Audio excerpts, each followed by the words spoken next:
Questo vi ho detto perché non rimaniate scandalizzati. Vi cacceranno fuori dalle sinagoghe.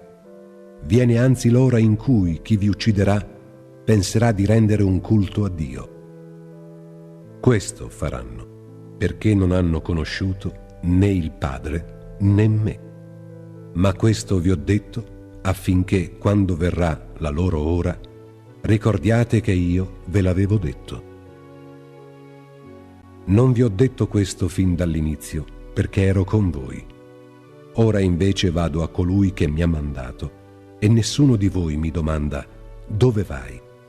Anzi, poiché vi ho detto questo, la tristezza ha riempito il vostro cuore. Ma io vi dico la verità.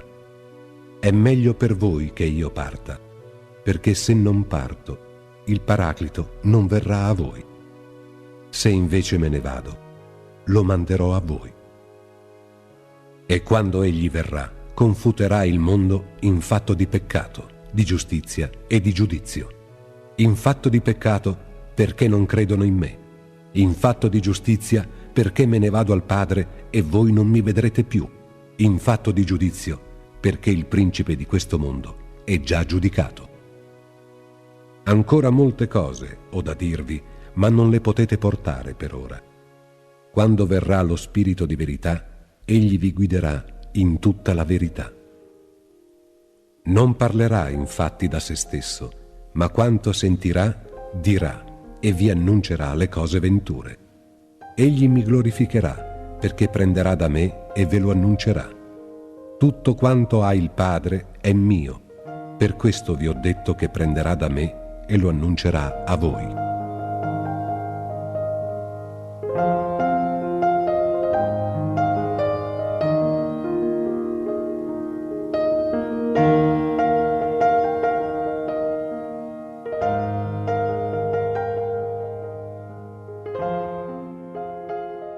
Un poco e non mi vedrete più, e poi un poco ancora e mi vedrete.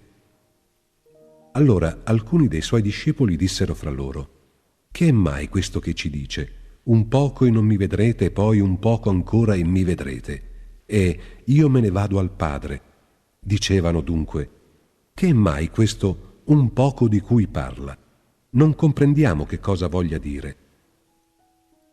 Gesù conobbe che volevano interrogarlo e disse loro: vi interrogate fra di voi riguardo a ciò che vi ho detto? Un poco e non mi vedrete, e poi ancora un poco e mi vedrete?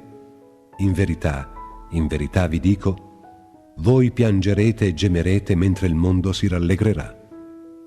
Voi vi rattristerete, ma la vostra tristezza si cambierà in gioia. La donna, quando partorisce, ha tristezza, perché è venuta la sua ora. Ma quando ha partorito il bambino, non si ricorda più della sofferenza per la gioia che è nato un uomo al mondo. Anche voi ora avete tristezza, ma vi vedrò di nuovo. Il vostro cuore si rallegrerà e la vostra gioia nessuno ve la potrà rapire. In quel giorno non mi farete più alcuna domanda.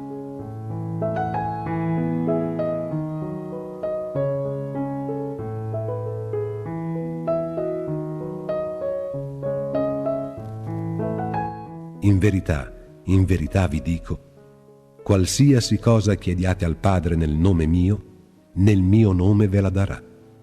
Finora non avete chiesto nulla nel mio nome. Chiedete e riceverete, in modo che la vostra gioia sia completa. Questo vi ho detto in similitudini. Viene l'ora in cui non vi parlerò più in similitudini, ma vi annuncerò apertamente quanto riguarda il Padre mio.